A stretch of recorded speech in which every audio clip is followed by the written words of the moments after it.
खयदिन जाखो मेडाम दिनैसिम? दिनै 15 दिन जाबाय 15 दिनसो। बबेनिफ्राय फैदोंमोन? आङो क'क्राझार थिनालिनिफ्राय फैदों। अके मा हस्पिटाल लाना फैदोंमोन नों? आङो सिं सानाय ओमफ्राय आथिं गाहायाव मिजौनाय ओमफ्राय आखाइ सानाय जानानै बेखौ लानानै फैदोंमोन आङो। अके बे 15 दिनाव बेसेबांसो पार्टखौ मोनखो मेडामा? आं दा बे 15 दिनाव आङो 90% साबसिन मोनदों आरो। 90%? अके निउर' केस बेबो 90%? दा माबायदि मिजौमोन सायोमोन बेखौ देखायसाय खनसे बबे जायगायाव? गाहायाव मिजौथाराखै सार। अके ओमफ्राय नैबे फेन्दार गुदियाव सायोमोन ओमफ्राय नैबे आखाइयाव सायोमोन दा बे आखाइनाबो सागाबाय फेन्दाराबो सागाबाय।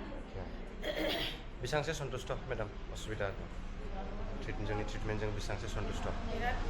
बिराद बुरजायैनो सन्तुष्ट अके मोनबाय आङो। खय बोसोरसो बिदि बेमाराव दंमोन? बेसेबां टाइमनिफ्राय हस्पिटालाव दंमोन? 7 मास जाबायमोन। 7 माससो।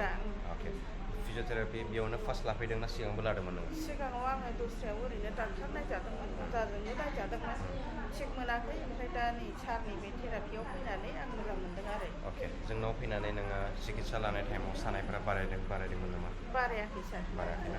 जों मा सिकित्सा होदों नोंनो बेयाव माबायदि सिकित्सा होदों? सिकित्साथ' अनेक रोखोमनि होदों सारा। एसे खोन्थासाय मानसिफोर मिथिनो लुगैयो एसे माबायदि सिकित्सा होदों नोंनो मा खालायदों? आथिं दिखांनाय होदों ओमफ्राय सारा सिनस्रिफोरखौ सिदा खालामनाय होदों सारा आरो आखाइनिखौबो बिराद मोजांखौनो खालामदों आरो आं मोजां मोनजोबदों।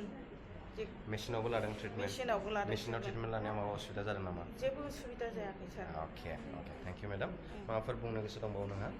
जाबाय। Thank you. अके